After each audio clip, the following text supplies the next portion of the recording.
Do you have any idea how powerful you are? As a citizen, as a voter, and as a vital part of we the people, you're immensely powerful. Sovereign power is vested in you. Yes, you. That means that the power in your hands sits at the very top of the pyramid power. But here's the catch. This power will only help you and transform your country if you actually use it. At the national level, the sovereign power of the people only leads to transformation when it is used collectively, consistently, and strategically. And yet, it all begins with you, the individual citizen, the single voter, the one person. Let's talk about you for a moment. Two things matter deeply. Number one, know your factory settings. Number two, realign them to transformative values. Let me explain. In 2008, Kenya experienced its worst ever post-election violence. Hundreds were killed, thousands were injured, and hundreds of thousands were displaced. At the time, I was a young reporter with the US-based Free Speech Radio News. I interviewed dozens of people across the country. What shocked me deeply was this. In the moment of that crisis, when people felt that their very survival was at stake, they retreated back to their factory settings. For most, those settings defaulted to tribe. People who had just mourned the death and injury of their own kith and kin became startlingly indifferent to the suffering and death of others, simply because those others were from a different tribe. Before you shake your head in judgment or distance yourself from that mindset, let me offer you some sobering news. Every election cycle, not just in Kenya, but around the world, including the US, many voters still behave this way. They retreat to their tribal factory settings.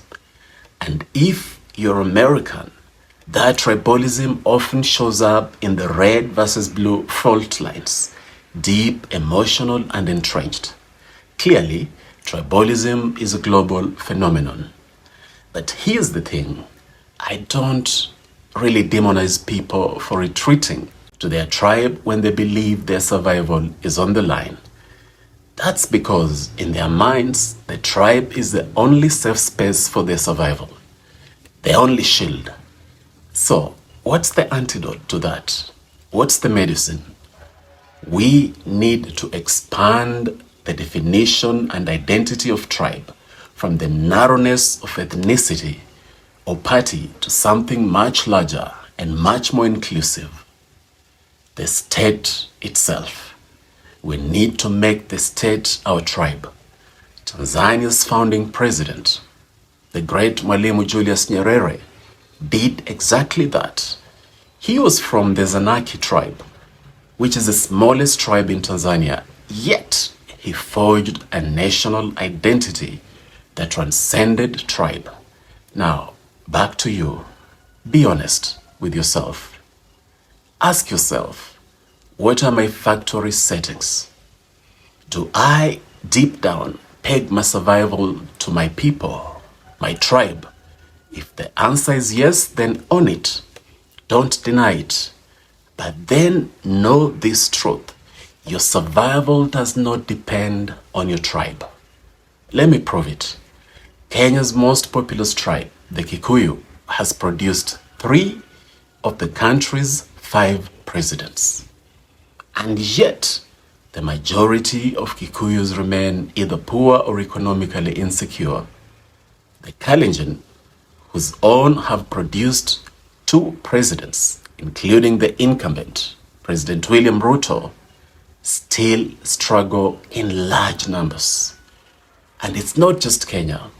None of my Yoruba friends in Nigeria are actually doing better simply because their fellow Yoruba, Bola Tinubu, is now president. So hear this: Kenya, Nigeria, Tanzania, South Africa, Africa, your survival doesn't depend on your tribe or on your party. Your survival and your flourishing depend on just 3 words: we the people. Vote for leaders who not only preach this but practice it, live by it. Then hold them accountable.